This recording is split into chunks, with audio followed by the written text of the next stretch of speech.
This visor is good, but I would play in a position where you always have a disengaged route. We want to talk about soldier legs. Mid-fight rotations to better positions is actually the second most important reason for soldier legs. The first most important reason is to be able to disengage any angle that you control. Right now, where's your disengage angle? Where do you go? Left side. Left out. side or through right. Right, but you got to pick and you got to be quick. The problem here is you didn't know where you were going. If you were going left, you would have left this corner. You would have not rotated this way and then had to run all the way back. If you were going right, you would have just cleanly disengaged this way, right? And then pop heal station. Even this heal station itself is just foolishness, right? Because this is why heal station is in my opinion, one of the worst abilities in the game. Because usually when you're pressured a soldier, you're actually running, not healing. Hey guys, this is an in-depth soldier guide talking specifically about positioning, mid-fight rotations, a little bit about cooldown usage, but mostly about how your playstyle can drastically change depending on the composition that you're playing up against, whether that's snipers or dive. Let me know if you have any questions in the comments, and if you enjoyed the video, please consider supporting me. Link to the Patreon in the description, or just subscribe to my YouTube. Have a good one. So basically, it's just you were a very mobile hero. Well, no, actually, that's not true. You were a relatively mobile hero and a relatively ranged hero. So what that means is, like we were bringing up earlier, everything that you play against is going to have a significant impact in how you position. Because if it's a sniper comp, you need to be flanking. You cannot be taking long sightlines. You need to be perma-flanking on the flank because they can't punish that and because you can't take long-range sightlines. If they're on a flanker composition, you don't want to be sitting inside your own backline, but your flanks are going to be severely limited and you need to be leveraging your longer sight lines instead. Because that's the strength of your composition versus Tracer Genji. Now you can see the problem with that with what they're rolling out on, right? They're D.Va, Genji, Widow. So what's the solution? And you need to do this, like right now it's going to be slow, but we need to get this to be like legitimately 3 seconds and you know what to do. I feel like I just play top left high ground. I want to play out of LOS and play to punish the D.Va when she dives in. Right. Avoid Widow sightline. Take the longest sightline that you can. That's it. Yeah. And then it's basically the same thing would go, like, let's say if they were on like full sniper comp with the Tracer, you would need to, like Sigma Zen Widowmaker, it would be a lot harder to just avoid Zen sightline, avoid Widow sightline, avoid, well, it's hard, right? So you would basically play to flank, but you would avoid Tracer. Or you would go into a fight when you know where the Tracer is, or you have an advantage on her, and then take it confidently, right? So, yeah, okay, let's take a look here. I think Soldier's pretty reasonable on this map. It's fairly wide, so. Yeah, I love him on first point at least. So, like for me, I'm thinking about this. So this is a new map to me. It might as well be like. In Arctica at this point, so because it's been so long. My concern with your positioning right now is it extends your sightline towards one position but not towards the other, and I think versus their composition I can guess which one they're more likely to use. I feel like D.Va, Genji are going to be here, and that concerns me with your positioning. Do you see that? I ended up realizing that and playing a bit further back. I was actually going to ask you about that because I have both my supports there to pocket me. Would it be okay for me if my Sigma's kind of having his shield there for me as well? Not as it's currently placed, but is it my job to kind of contest that D.Va Genji on the high ground, or am I just? I think so. Okay. I think so. I think because I'm concerned if these guys are allowed to come in at full HP. That's my concern. Now your Sigma's going to help with that, and your Genji's going to help with that a little bit. But I'm wondering if you would control more space if you played a position like here. And kept sightlines on coast, underneath, and far. And you have a long sightline on everything. And if Widow peeks any of these, you can easily LOS her as well. Because where you're at right now is perfect to punish if they go here, here, or top. But if they go anywhere main, I think this is too close. Okay. So I want to set myself up in these positions where I don't even have to kind of... So I kind of viewed it as I want to abuse the fact that I can rotate fast to put myself in these more aggressive positions where I might not see as much because I can rotate fast. Well, the thing with Soldier is you only need to leverage that when you don't have time to set yourself up ahead of time. Okay. So, for example, if you were here and you see them all pushing top here, or like you see them all rotating coast, you spam, they dive you, but you're already running, and you're already running to here, right? Because you needed that mid-fight rotation. But you set up there initially because you're playing the odds. Like, you make the mid-fight read. A little tip as well is while you're doing the helix from spawn, this is probably your best scouting right here. If you can get that, that will give you a little bit more information. Or, you know, you could just press tab now. Which is what I was doing. Right. So, like, this is good. I don't know that I would peel back here. I think she's good. I control the Genji. Just make sure that, like, as soon as he's dropped and he's won, then turn around. But then you're still, like, kind of controlling and contesting the sideline here, if that makes sense. I shouldn't completely give him up. Right, because you giving up the space means that this diva gets value by just baiting your attention and your position away and enabling this Genji to actually walk forward and assassinate either you or your Ana. If this is Necros or a good Genji, you guys are both dead right now. And you've enabled that by allowing the diva to get position value when I don't think she's that overextended. She's only overextended because this Genji's AFK, but you didn't know that. So control the sightline, control whatever's in your sightline without giving up the positioning.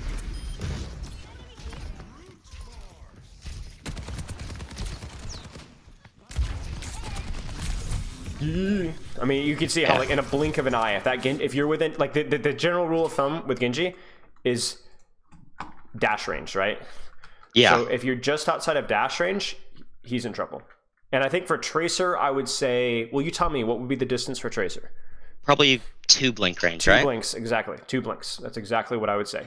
If she has to use 2 blinks to close the distance, I think you immediately have an advantage in the duel because she has to use that last blink, and then she's done. So, yeah. I position just generally super aggressive. I think it's because I have this issue where I have a lot of downtime too. Well, okay. This is going to be my pet peeve. What does aggressive mean? Oh yeah, sorry, aggressive and I forgot. Remember the Kiriko thing, right? Yeah, exactly.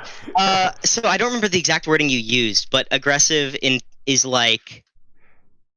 I forget, but I stopped using those terms forever, and then I swapped to soldier and I started using them again. It's okay. But basically, I can't remember off the top of my head. I'm sorry. It doesn't matter. It doesn't matter. What's the problem with aggressive right now? What's the problem with your quote-unquote aggression here? The diva's on me, like on top of me. It's the proximity. It's not the aggression that I have a problem with. It's the proximity. Yes. Aggression could also be, you know, here, right? Now, I'm not recommending this, but this is very aggressive due to how deep the angle or flank is. Sometimes we want you playing more aggressively in terms of the depth of the angle, but not in the proximity with which you're playing. So I think it's not so much aggression, so much as how close you are. Yeah, that was unfortunate. This is a good position here. Okay. I mean, this is also like where, like, let me think about the best way to put this. Why does this position feel good now, whereas before I wasn't as much of a fan of it? Because it's a flank. It's an off angle. Right. You're controlling space. So for me, it's all about finding the balance with finding your range signature and playing to that, which there's reasonable distance between you and the corner now, right? And then controlling space with where you're positioned. Your backline was here. Your Sigma was here. I might have been okay with your position if you had been here to roll out, or if you'd been here to roll out. Would have probably equally split up the control, right? Yeah. Okay.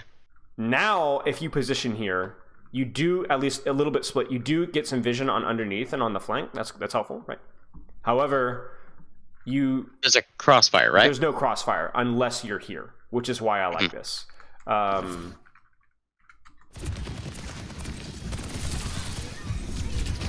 I will say this as well. This visor is good, but I would play in a position where you always have a disengaged route. We want to talk about soldier legs. Mid-fight rotations to better positions is actually the second most important reason for soldier legs. The first most important reason is to be able to disengage any angle that you control. Right now, where's your disengage angle? Where do you go? Left side. Left side or through right. Right, but you got to pick, and you got to be quick. Because you're doing good work here. Look at Brig, look at Diva, look at Onanade, right? You're baiting a lot of attention here. This is actually still winnable. You actually force a rally with your positioning. And you got Sojourn Shot as well. The problem here is you didn't know where you were going. If you were going left, you would never have left this corner. you would have not rotated this way and then had to run all the way back. If you were going right, you would have just cleanly disengaged this way, right? And then pop heal station. Even this heal station itself is just foolishness, right? Because this is why heal station is one of the, in my opinion, one of the worst abilities in the game. Because usually when you're pressured a soldier, you're actually running, not healing. So I think have an idea of like, I'm taking this angle. If I get pressured, I'm going this direction. Okay, like have that disengage routed. Yes. Because I kind of had it routed in my mind, but then I'm like, oh, this is too deep, and then I panicked. And then, Case in point, right here. You had a disengage route, but I mean, it was easy, but you knew where you were going. Exactly, yeah. Makes sense. So, this is the difficulty with Soldier. You have not established a crossfire with your positioning, right? You are not controlling space with your positioning. You're also playing okay to the range of your hero, but it can be snuck up on because you don't have crossfire, right? They can sneak up on you, they can stage on you, the D.Va Genji.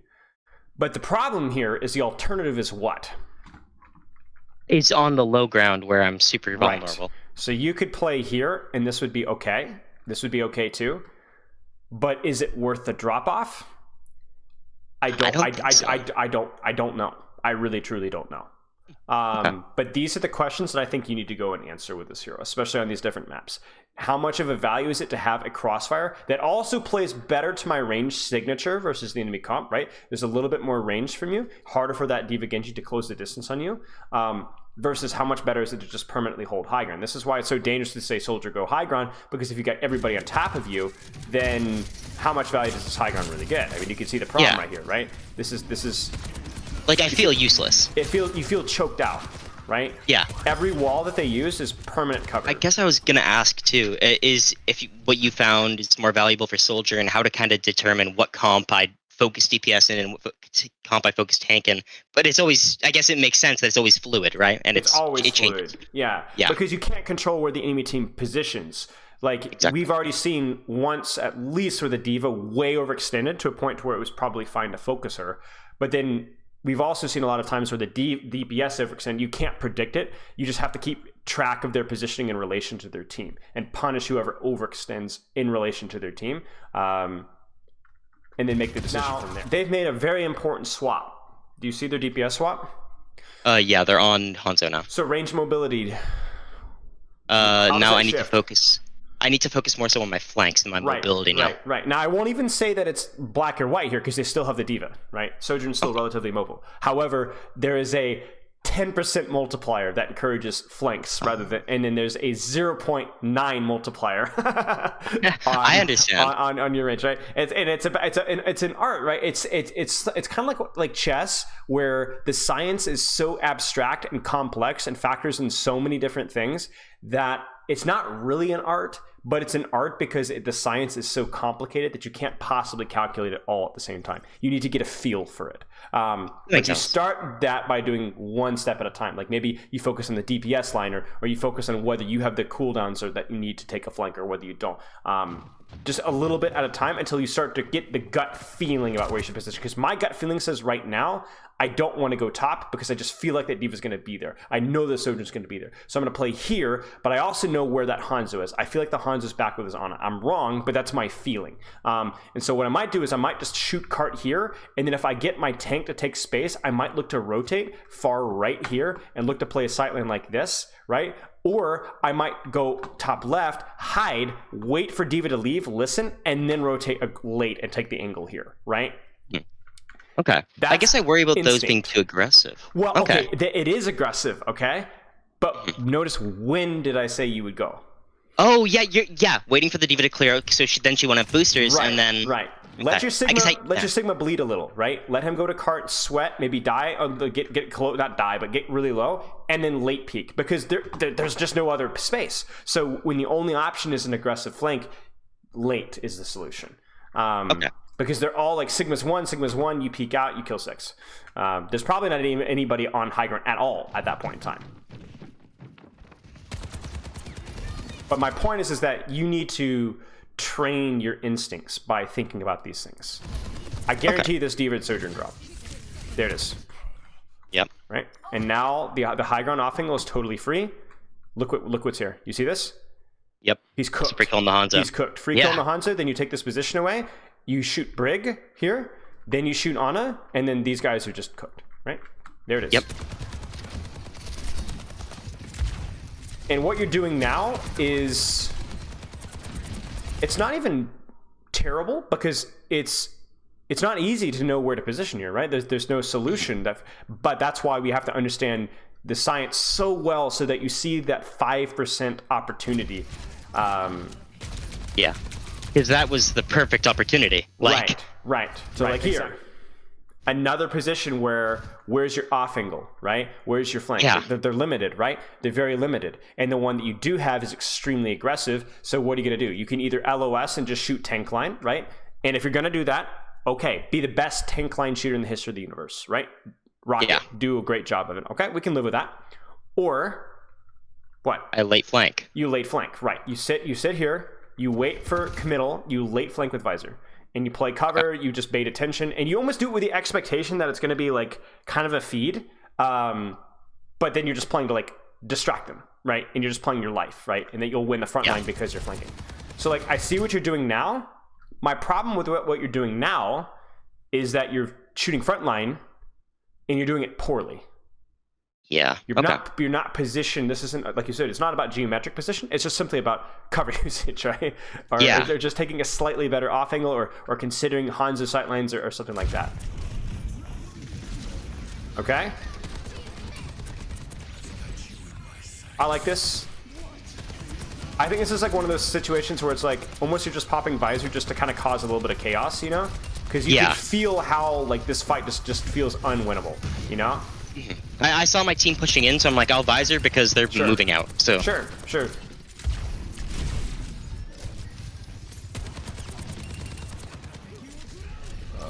Okay. Is he swapping or? I don't remember this big game was chaos. Yeah. Okay. Give me your options here. Again, you look at their DPS, you look at the positioning of their diva, you look at their, the general setup. You have at least 2 options here. What are your options? Or 3 options? I feel like I could be on high ground here. Like top high ground right there. Yeah. Too close to diva, I think. Oh, yeah. I feel like I can't escape from that. I feel like if I play right side, if I want an angle, I have to go too actually, no, I don't have to go too aggressive to get an angle. So, right side. This would be okay. I'm a little concerned about Hanzo sightlines here, though, and Sojourn with rail. Yeah. So you'd have to be very picky and selective about this. I think this really goes back to what we said previous fight, where this is okay, maybe a little bit early, but maybe a later flank, maybe after Sigma dies, something like that. Again, be the best tank shooter in the history of the universe, right? It's not great, but it is what it is. Or here, spawn camp, and then I can flank. Yeah. Right. Take the isolation. Right, and then you might not even need to do this one late, because if the diva's on the floor and they're on the floor, you could just spawn kill the Hanzo now. Spawn kill the Hanzo now. Listen for them to start pushing, because even if they turn around, you just run away. If they don't turn around, you then drop and you kill the Ana. Right? Yeah. It's just free. Right, it's just free. And this is where like the soldier legs matters, right? Because right now, you could very quickly go take this position, crouch and hide, and you don't need the heal support. Yeah. So I'm concerned about our range mobility matchup mindset. But I also think that you could do a better job just thinking creatively about what that actually opens up to your hero. In terms of the flanks that you can take, and if the deeper, the greedier the flank, understanding the timing of it in relation to team play. Very similar to Dragon Blade, right? I actually had a session just before this one coaching a GM Genji, and we talked about how like opening with Blade, even when it's nanoed, sometimes feels horrible because it's such an aggressive, greedy, explosive, high potential play. But if they have everything, it's rough, right? You want to let a little bit of bleeding in your team occur, see a couple of cooldowns traded, some attention baited, and then go. And then this is going to be a great opportunity right here, right? Because Nimbani first, it's miserable. We talked about like how you felt on second recontest, right? Coming out of this choke here, it's this all over again, right? So now you really are going to have to be creative and clever. Look at their DPS; they're doing us a favor. What do you think? I think. So I'm going to say something that might be a bit stupid here. I think I flank hard left because if I go high ground here, the Hanzo just sees me on height and can shoot. The Soju can just shoot at me, and the D.Va can just go on. That's not stupid. I like this. This makes sense, right? You avoid the Hanzo angle. As long as the D.Va isn't directly above you, right? Because she can close the distance quickly, right? And then you could also run up to here, you know, and then choose selectively when you want to peek, you know, right here. I think there's a lot of good pressure from this side of the map. And again, because of your heal sustain, because of your sprint, and because of your middling range, you're doing things that actually not a lot of other DPS heroes could do, right? So yeah, I think this is probably one of the best DPS quote-unquote hacks for Numbani first, is picking Soldier and doing this. Now, if they're playing above you, right? Let's say even like just the D.Va and Hanzo are playing above you. What would you do? Now, I'm not totally sure, actually. I feel like if I come from main... Yeah, if I come from main, it's just a crossfire. I can't go from top because we can't brawl them. Right. I don't know. Like I don't know here, either. I just kept trying to go height because I was worried about them rotating. So what you might do is play here, see what information you get. You could also rotate from underneath and pressure from here, right? You see this? And then because that forces a rotation from height. Right, and you're listening for D.Va to drop. You're listening for something to drop. You run away, grab Mega, and you're safe, right? Quickly. If they don't respond and/or you hear D.Va boosters up to here, that's your window of opportunity to rotate up to. And then now you can duel the Hanzo or whatever from here. So again, the options are a lot worse because they're actually controlling space better than they are right now. You see that this is why controlling off angles matters, right? But there's still ways of playing around it in a way that may or may not be favorable to you. Now, I think I know what you're going to do here, and it's not the best option, but I respect it. Okay. This is pressure. Oh, that was rough. That's okay. It's pressure. Yeah. And again, this is something that your hero is specially equipped to deal with. I would have kept shooting, personally. I would have kept shooting. I don't know if did you react to the Sojourns jumping after you? I don't even think you did. No. So I saw the nade, and then I'm like, okay, I got out my abilities and my D.Va's. I thought my D.Va was still on height, so I'm like, okay, now my D.Va pushes in. I would just sit here, duck in the corner for a second, drop heal station, and keep shooting, right? Because you're doing good. You're doing good here. This actually ends up working out because the Sojourn comes after you. Open with Helix as well, I think. Okay. I think this is like one of the situations where, like, if you can immediately, I don't know. I'm still on the fence of like whether to open with Helix or not here. So I usually close with Helix because what I find is they disengage. If someone starts, they disengage, and also if they start getting healed, it's that burst. Yeah. But I'm not a pro, right? Part of me is thinking here. I don't know. I guess the big thing is just to hit the shots, because part of me here is like I'm thinking less about getting the kill here and more about getting rid of her, so that I can take this position again. So I want to put her on the back foot immediately. So I really don't think it matters that much. Just hit the shots, you know. There it is. She has to leave. Your D.Va does you a favor, and then we go right back here. Unfortunate. Nicely done. I mean, you could see them suffering because they're not controlling this high ground. Yeah, like I feel like I'm doing exactly what I need to be doing here. Yeah. But yeah, honestly, you hard carried this one. Even though you're only in like 50% ult charge, your map control, your angle control here is the reason why you won. And notice that like you were able to do that without really having to peek their Hanzo too much either. It was mostly just trading with on a brig. Right. A lot of pressure.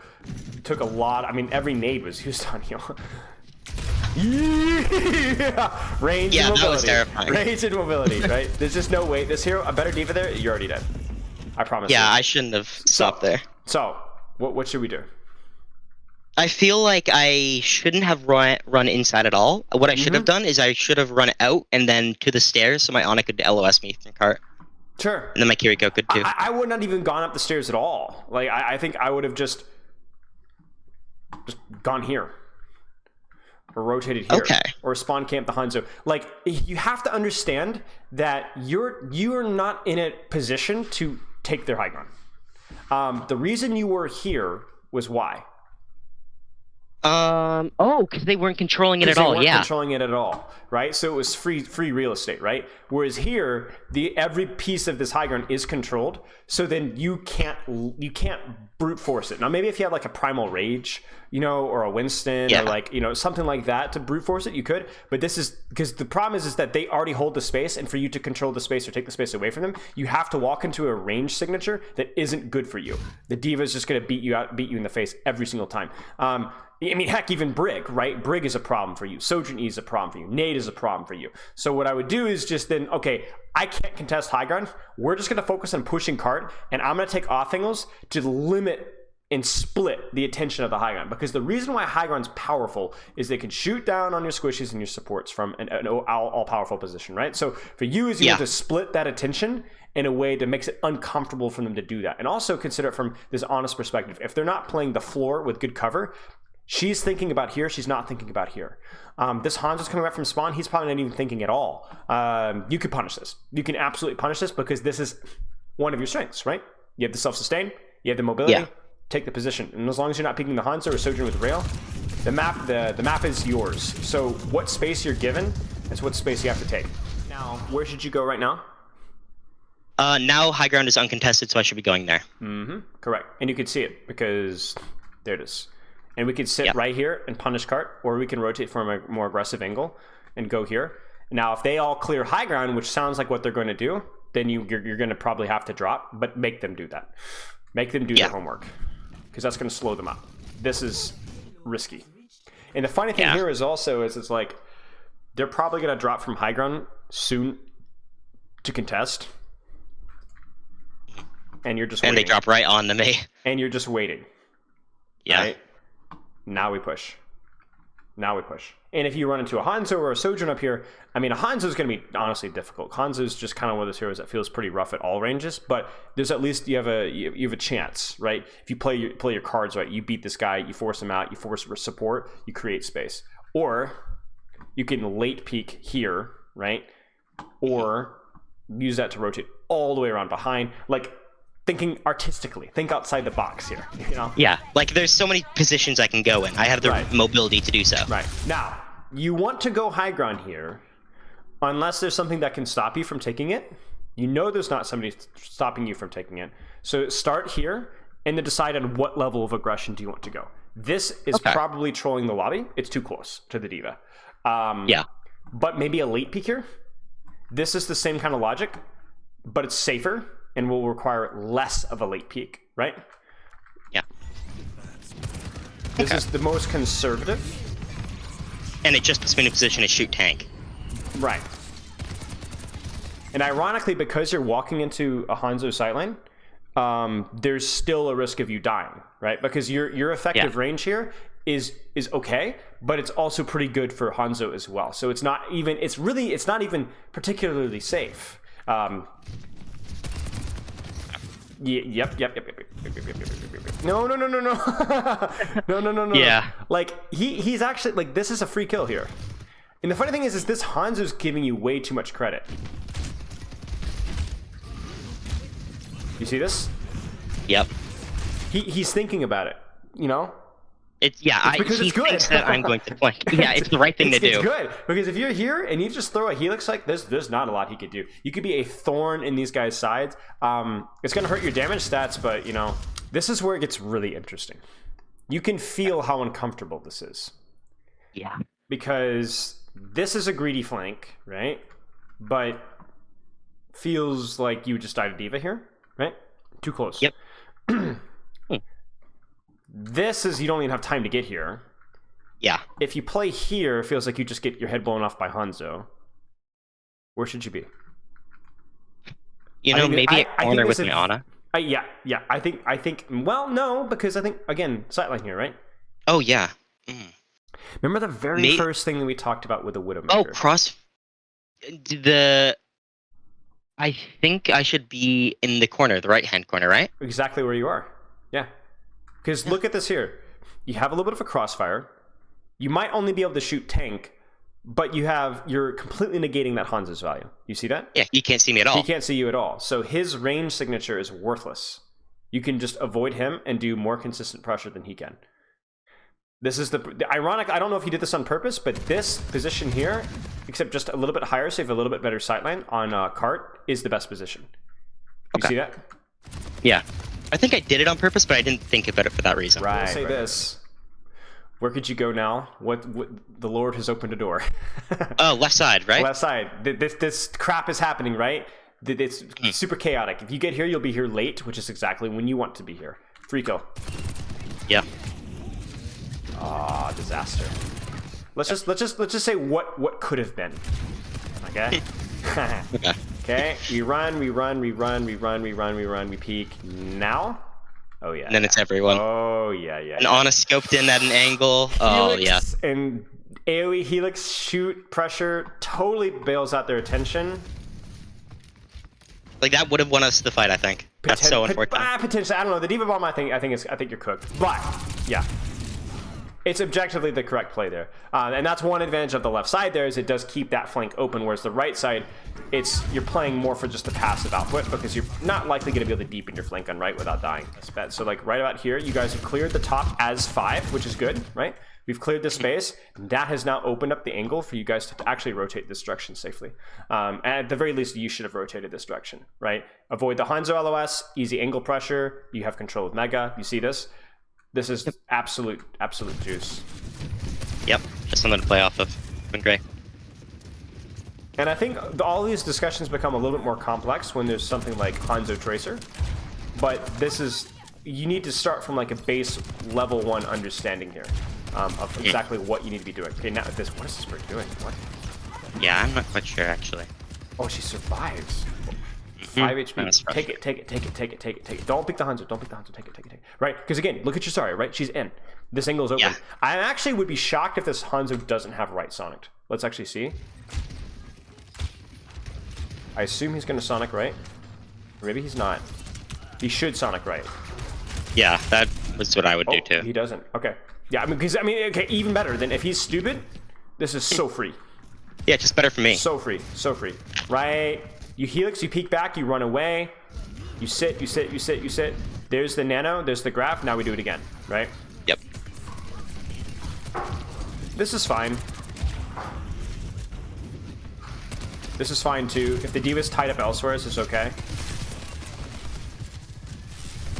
And like you could see like how they're just not punishing this position because they can't, right? There's too much going on directly in front of them. So then if they put their attention on you, they lose it elsewhere. So like that was a very, very, very greedy flank, but because it was so late, it worked out really well.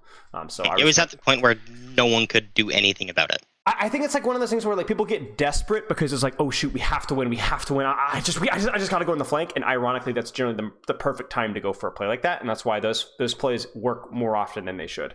Okay. Yeah, is because the state of mind forces people to do the right thing strategically. Okay. Stress. Same thing here. They're still not controlling the angle, so this is free. Hanzo. Diva, be very careful, but... So this is like one of those situations where we talked about the other position being a little bit better for you. The obvious downside here is that Hanzo can just hit a shot on you, right? So you need to be very careful about when you're timing your peaks, who you're timing your peaks on. But I will say this, is that this is not good, but this isn't bad either. You can kind of, as long as you're playing very intelligently about it, and he doesn't like bounce the storm arrows off the wall, then this is okay. The optimal play, as we said though, would probably be to take a position like this where we can put damage on Diva without even peeking the Hanzo at all.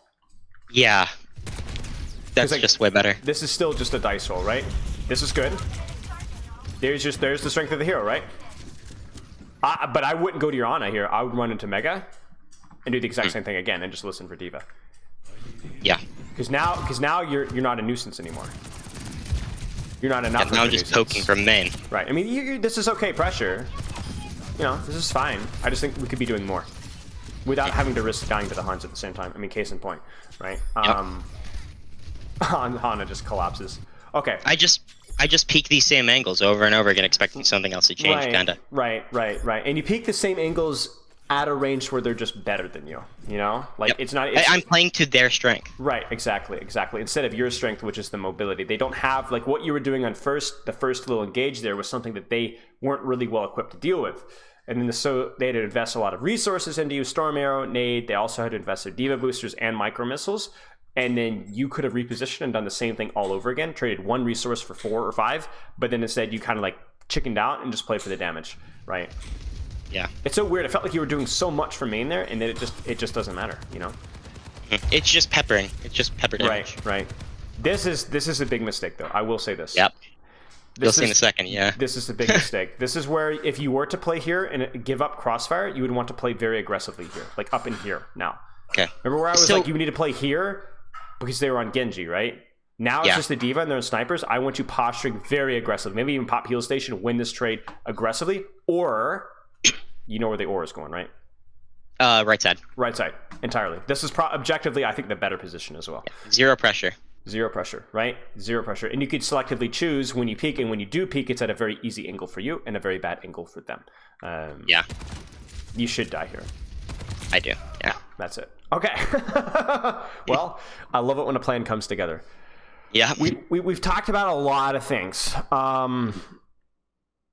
Everything has revolved around positioning, I think. So, sorry, I interrupted you. What were you saying? Sorry, no, this has been one of the most informing VOD reviews I've ever had. Like, this was really good. I'm glad. So, I guess this is why I think you had a little bit of a head start with this, because if you've noticed, if you think back to our Kiriko review on, what was it, Route 66, right? Yep. A lot of the same principles applied, if you remember, where the how you position around the enemy composition, aggression versus just proximity, and taking space when it's given, I think is really important. So for you, we've talked a lot about timing, positioning, the length of your angles, how you're to get the most value out of your cooldowns. What's standing out for you? Standing up for me is mostly just like the flanking, I think, honestly, because it's really, this has cleared up kind of my role in the team, because I think I was having these issues because it was like Kiriko before, right, where I had no idea what my role was. Now I very clearly understand my role. I think the flanking talk is going to be the most beneficial. Okay. Range threats and versus dive, your range is a threat. I mean, this is how it worked even in Overwatch League, like stage 1, where the people were playing a lot of Soldier. Tracer was nerfed, which definitely opened the door to that as well. But the way you use Soldier a lot of the time was you'd see like these Reaper Genji compositions, and it was just like you play Soldier in the longest off angle that you possibly can, right? And you just put up constant damage. Oh snap, they're on Tracer. That's okay. We can still take flanks with this hero, you know. So it's like this hero has 2 middling strengths, and depending on what you're playing into is depending on which of those strengths that you kind of want to lean into. And sometimes it's a little bit of both, right? Avoid the Hanzo sightlines, but take a sightline of your own, right? Avoid the Tracer flank, but take a flank of your own, if that makes sense.